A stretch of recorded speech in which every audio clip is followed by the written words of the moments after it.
که عزت غواړې عهده مال به نه طلب کوې د خلکو نه.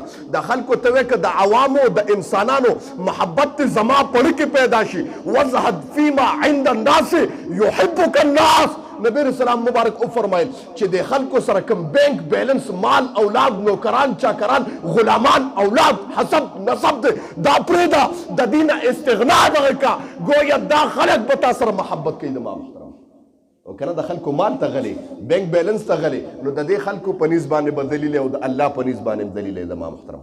نو نبی رسول الله مبارک او فرمایل چې پتا سو کې عزتمن عزت والا هغه سړی نه دی چې هغه سره مالي.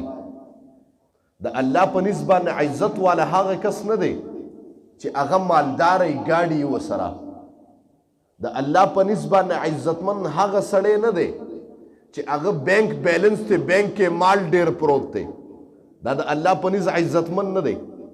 د الله په نسبت باندې عزت والا هغه کس نه دی چې د هغه حسب او نسب ښه دی چې دا جی غټ حسب او نسب والا دی خاندان ډیر دی. د الله په نسبت باندې هغه سړی عزتمن نه دی چې اولاد ډیر دی چې ډیر اولاد دی نو ګره دا عزت والا دی.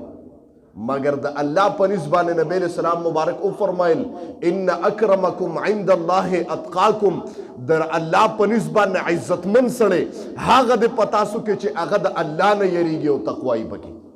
موتا خو الله نه په ځای باندې د انسان نه عزت غواړو کنه چې جی دا انسان به زما عزت او د خپل عزت لپاره ګوره زه څه نه کوم د چا چا در ته نه ودرېږم خپل تندی مې د چا چا در ته نه دی والی د خپل عزت لپاره یاره جی دې ده کې زما عزت دی او دې ده کې زما عزت نشته. جی دا سړی زما عزت کوي او دا زما عزت نه کوي.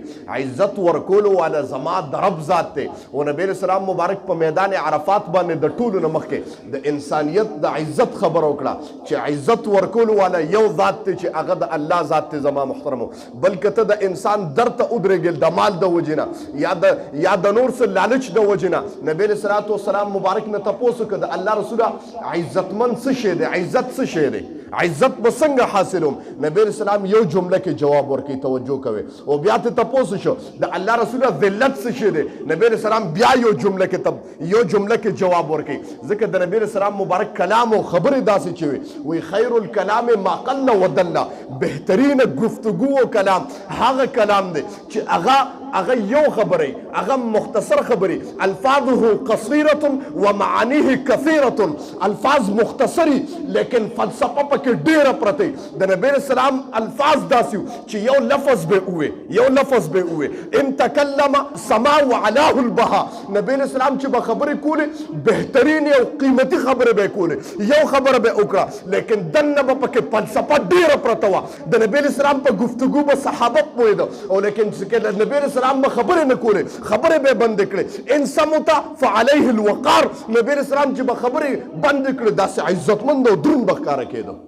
خبرې ته توجه کوئ. اوس وی نبی رسول الله نه تپوس که د الله رسوله عزت څه شی دی او عزت په څنګه حاصلېږي. نبی رسول الله یو جمله کې جواب ورکړي. ما وویل د نبی رسول الله الفاظ داسې وو چې لفظ به یو لیکن فلسفه به پکې ډېره وه. نبی رسول الله ورته وفرمایل و عزت دا دی چې لالچ انسان لالچ پرېږدي دا عزتمند سړی دی. کوم انسان چې په دنیا کې لالچ پرېږدي لالچ دا عزتمن سړی دی. څه چې الله ورکړي دي و په دا باندې راضي شي دا عزت دی زما محترمو. تپوس یې وکړه د الله رسول ذلت څه شی دی. نبی رسول الله مبارک وفرمایل کوم انسان چې لالچي شي دا ذلیله شه. بس اوس به ته سوچ کوه په خپل باندې. ما وی د نبی رسول الله یو لفظ لیکن فلسفه پکې ډیره پرته ده. اوس که تا کې لالچ د دنیا لالچ دی د بینک بیلنس لالچ دی د ګاډو لالچ دی د خواهش لالچ دی بس ته به ذلیله ګرځې دن او رات به ذلیله. لیکن که پتا کې صبر او څه چې الله درکړي په هغې در باندې صبر په مخ ته ځمکه ستانه عزتمند سړی نشته زما محترمو. او موږ تاسو عزت نبی اسلام مبارک فرمای ازهد فی الدنیا یحبک الله وازهد فیما. موږ محبت په دنیا کې د خلکو نه غواړو لیکن الله دې معافي کړي زموږ استاسو لیکن مالم غواړو عزتم غواړو عهدم غواړو. یو شی به الی که عزت غواړي عهده مال به نه طلب کوې د خلکو نه. د خلکو ته وایې که د عوامو د انسانانو محبت زما په زړه کې پیدا شي. وازهد فیما عند الناس یحبک الناس. نبی رسول الله مبارک او فرمایل چې د خلکو سره کوم بینک بیلنس مال اولاد نوکران چاکران غلامان اولاد حسب نسب دا پرېږده د دې نه استغنا دغه کا گویا دا خلک به تا سره محبت کوي. زما محترم او کنه د خلکو مال ته غلي بینک بیلنس ته غلي نو د دې خلکو په نسبت باندې به دلیل او د الله په نسبت باندې دلیل. زما محترم او ما وې عزت ورکول والا د کم ذات ته ټول وای عزت ورکول والا چې سو کوئی الله دی هغه وای الله دی د چا الله چې یو دی هغه وای الله دی.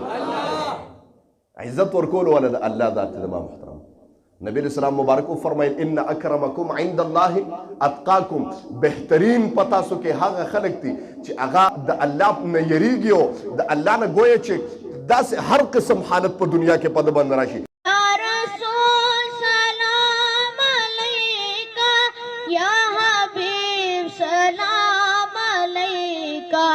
سلام